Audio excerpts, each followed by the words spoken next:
लड़ना है, बड़ो ही कठिन है भजन ढिग ढरिबो। जैसे एक शूरवीर योद्धा सामने से वार सहकर कदम आगे बढ़ाता है, ऐसे तुम्हें वीर योद्धा की तरह चलना होगा। कायर पुरुष की तरह भाग कर जाओगे तो कुचले जाओगे, और अगर धैर्य पूर्वक रहोगे तो कह रहे हैं पर जो कर विश्वास ईश्वरी बल पर सम्मुख डट जाता। अब तुम मरना है, चाहे जितना कष्ट हो, मृत्यु से भयानक कोई कष्ट नहीं होता। अब मुझे श्री जी की प्राप्ति करनी है, जितना दुख चाहो प्रभु आप दे लो, आप दे लो, छूट है आपको, जितना दुख चाहो। इतना तुम्हारा सोचना होगा कि दुख भाग जाएंगे, कोई दुख छुएगा नहीं तुम्हें। उससे डर वे भाग छूटती नहीं, दुखी वो हो पाता जिसने निश्चय कर लिया कि अब सारे दुख मुझे भोगने हैं, पर हम प्रियाजू को, प्रियाजू के नाम को, प्रियाजू के धाम को, प्रियाजू के चरणारविंद की उपासना को कदापि नहीं छोड़ सकता। कुछ भी हो जाए सब डर जाएंगे, काम क्रोध लोभ मोह मद मत्सर, पर हम कायर पुरुष जैसा आचरण कर बैठते हैं। गलती हो जाती है कि हम विषय सेवन में ही शांति का अनुभव करना चाहते हैं। हम चाहते हैं अगर हम ये विषय सेवन कर लें तो हृदय शांत हो जाएगा, जलन मिट जाएगी, कुचले जाओगे, परमार्थ से बहुत दूर कर दिए जाओगे, आपको पता ही नहीं चलेगा। माया का खेल ऐसा है, पता थोड़ी चलता है कि हम भ्रष्ट हो गए, पता थोड़ी चलता है कि हम इतने नीचे उतर गए। जब कोई महात्मा आपको दर्शन कराएगा कि आप कितने नीचे गिर गए, तब आपको पता चलेगा। गिरते समय पता नहीं चलता, माया का ऐसे ही भक्ति का खेल है। चढ़ते समय पता नहीं चलता कि कितनी ऊंचाई पर आप चढ़ते हैं। जब गुरु कृपा से कहीं ऐसे द्वंद्व उपस्थित होते हैं और उन द्वंद्वों पर आपका हृदय विचलित नहीं होता, तब पता चलता है कितनी कृपा भक्ति की है कि हमें इस ऊंचाई पर बैठाल दिया कि मान अपमान लाभ हानि दुख सुख ये हमारे ऊपर कोई प्रभाव नहीं डाल पा रहे। पर ये डट वही सकता है जिसने अपने जीवन का लक्ष्य निश्चय कर लिया है। श्रीपाद कह रहे राधा दास्य, मुझे श्री जी चाहिए। जिसने मन में ये निश्चय कर लिया कि अब मुझे प्रियालाल चाहिए, तो उसकी चाह में इतनी सामर्थ्य होती है कि सबसे लड़ सकता है। जैसे धन की चाह आने पर चोरी करने के लिए भी उतारू हो जाता है, हिंसा करने के लिए भी उतारू हो जाता है, उसको कुछ भी डर नहीं लगता। एक धन का लोभ चढ़ता है तो प्राणों को सौंप दिया, भय को बिल्कुल रौंद दिया, और जैसा भाव बना वैसा कर बैठा। और आप प्रभु को चाहते हैं और आपको डर लगता है। आप परम धन श्री लाडली जी के गोरे चरणारविंद की प्राप्ति करना चाहते हैं, तो अब अपना अधिकार, अपना पन, अपना महत्व श्री लाडली जी के चरणों में।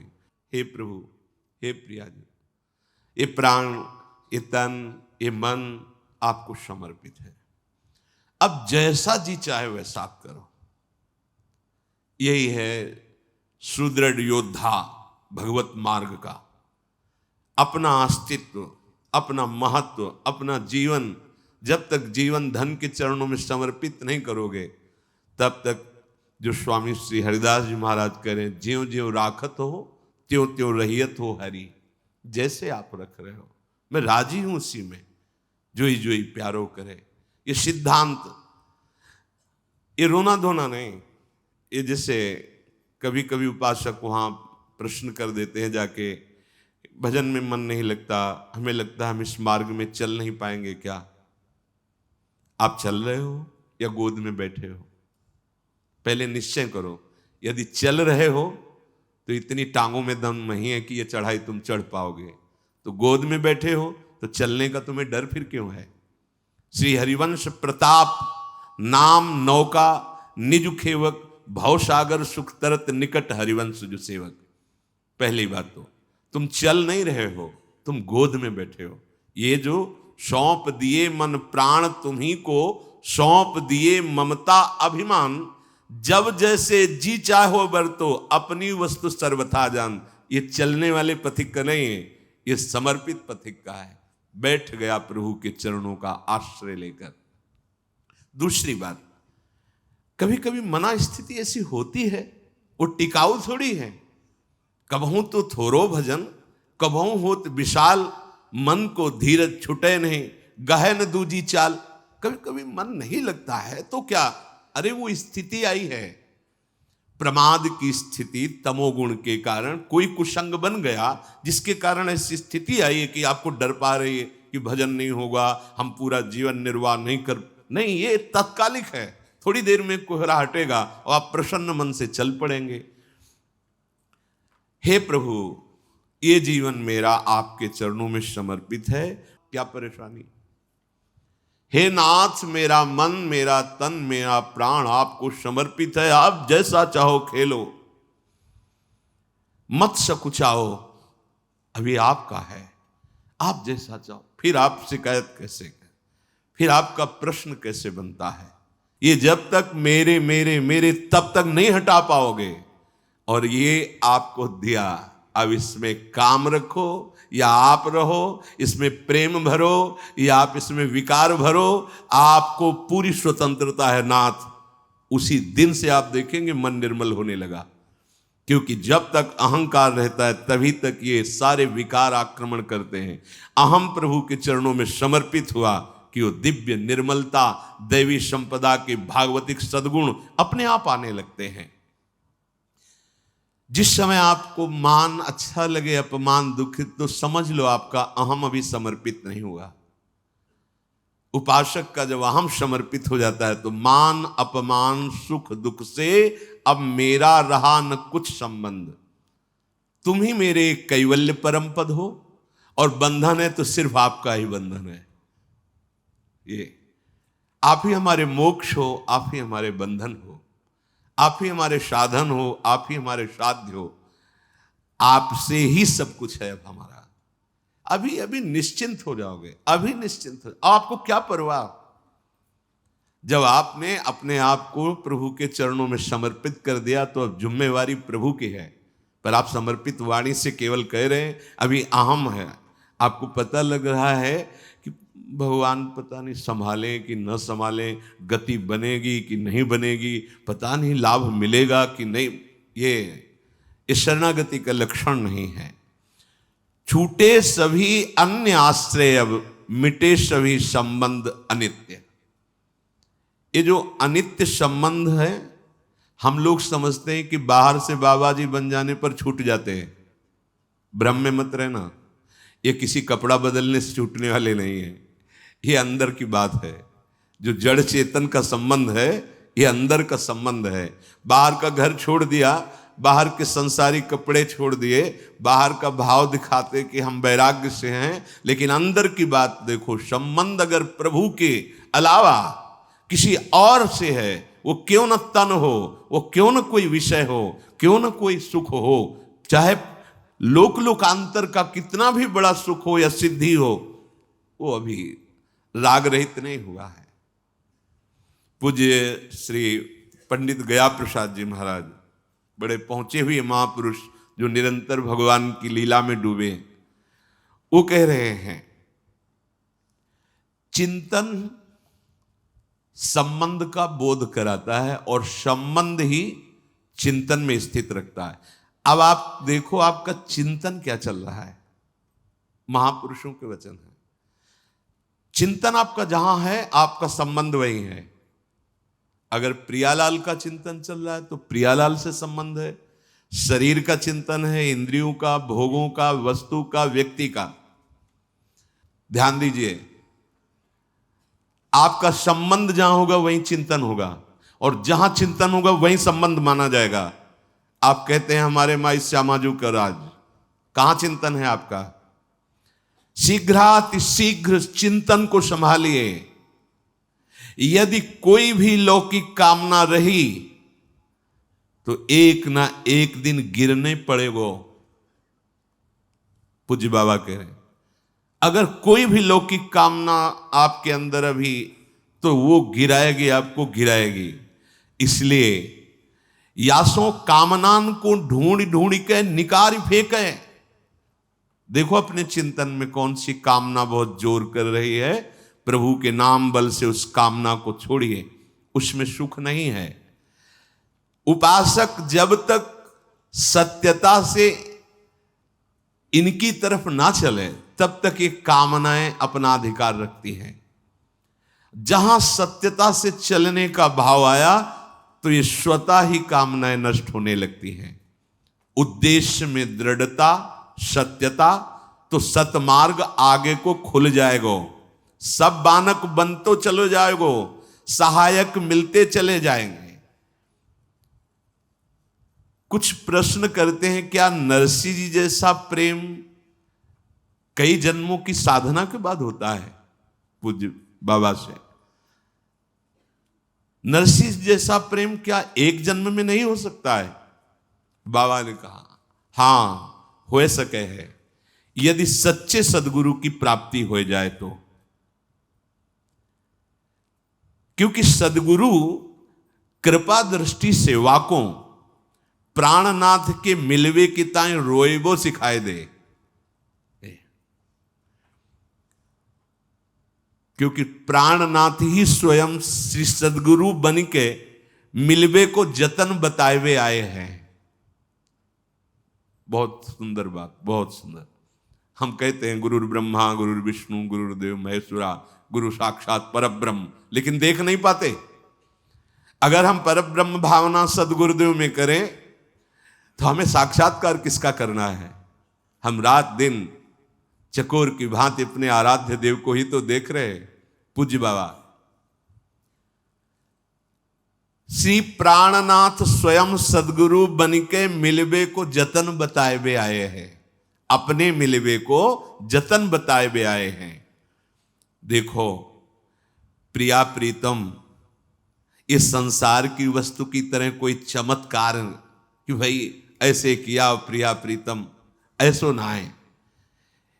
ये चमत्कारन में जो फंस गए, जो सिद्धिन में फंस गए, वो तो जान ही ना पावे प्रिया प्रीतम को।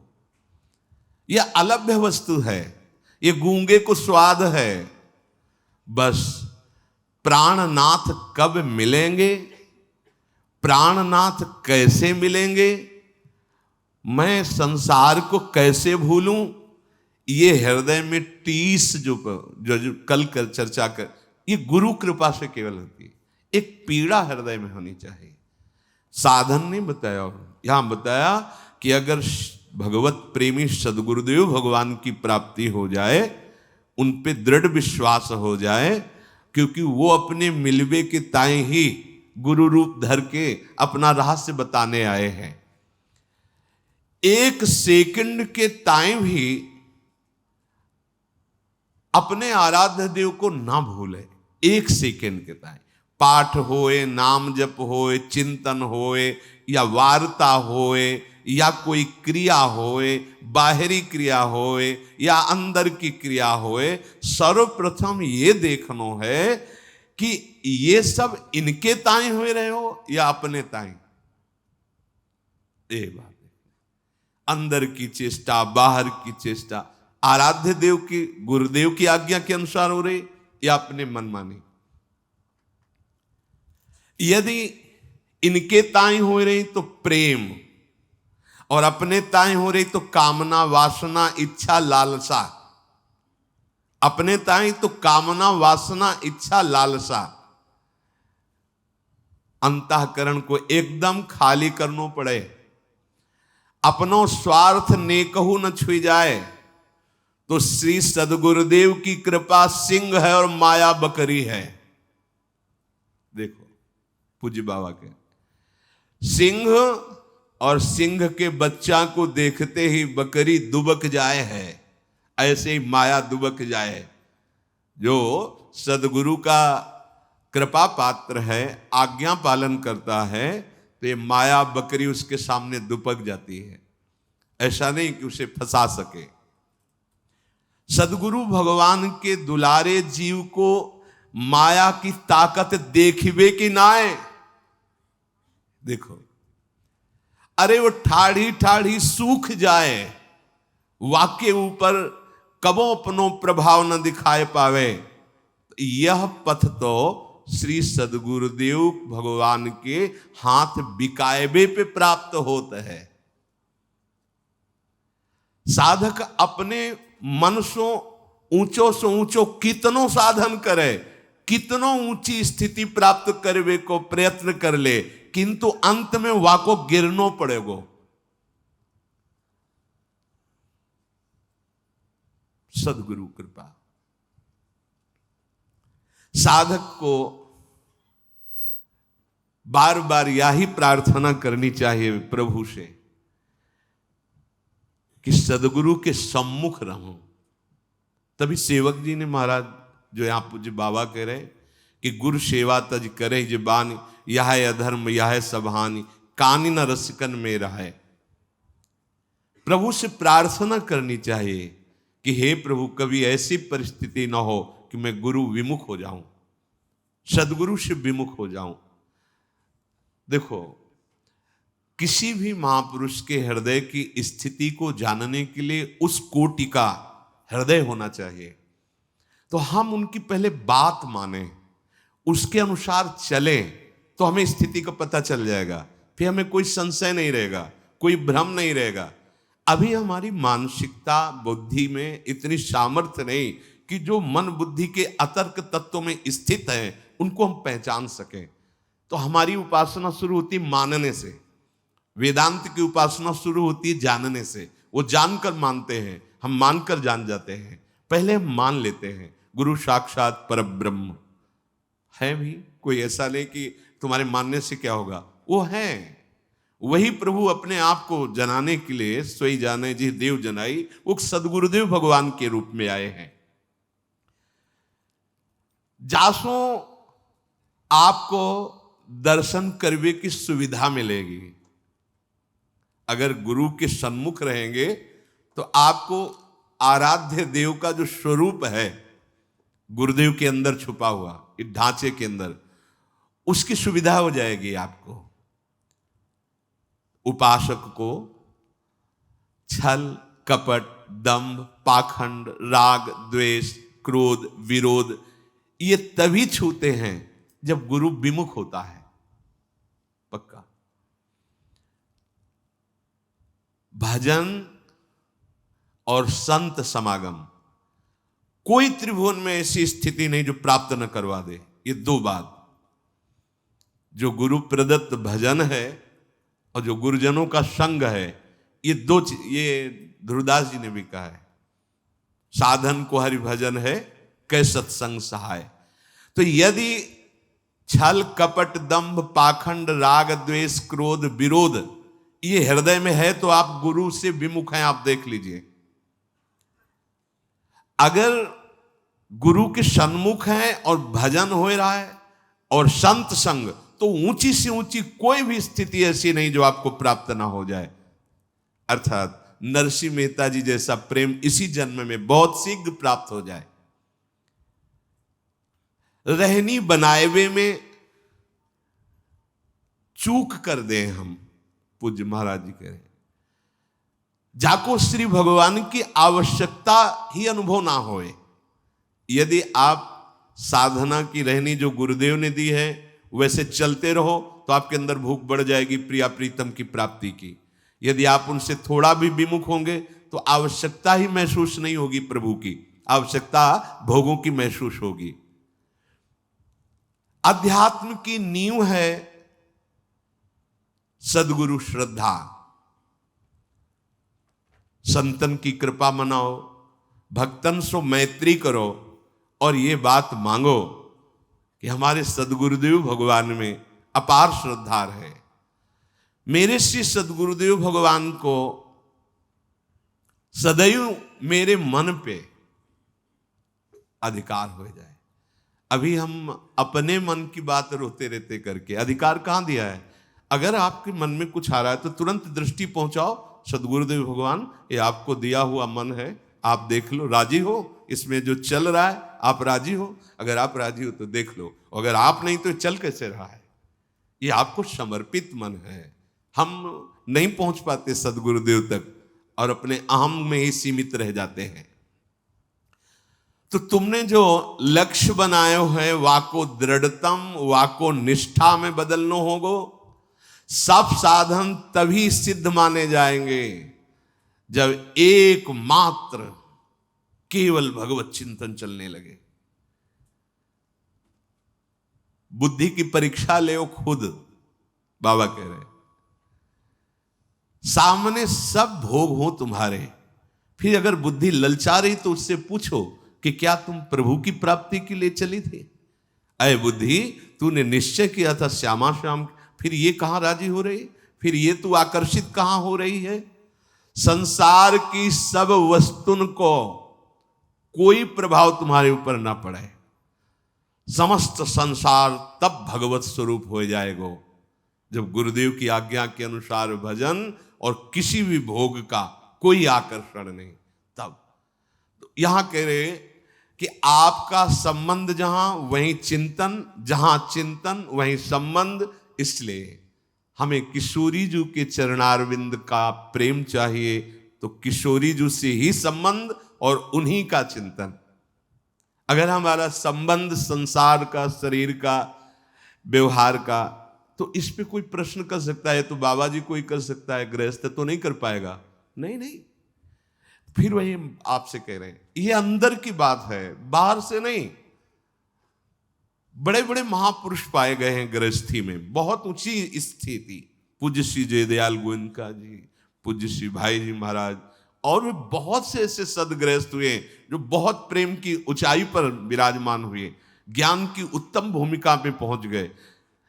बात अंदर की है। अगर अंदर आप इसी जन्म में भगवत प्राप्ति करना चाहते हैं तो आपका चिंतन केवल प्रभुमय होना चाहिए, एक एक क्षण प्रभुमय चिंतन।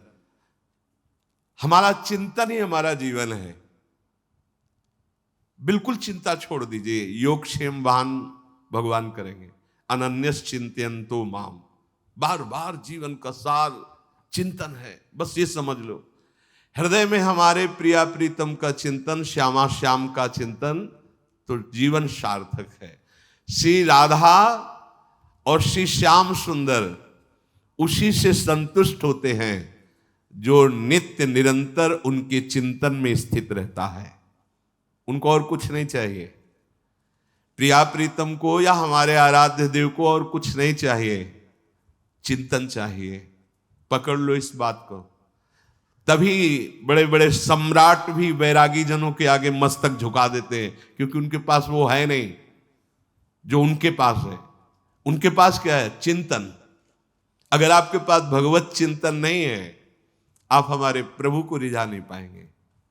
वस्तुओं से, नाना प्रकार की भोग सामग्रियों से तो साधक, उनकी आराधना करने वाला, वो विरक्त हो जाता है। ब्रह्मादिक के भोग सब विषम लागताय।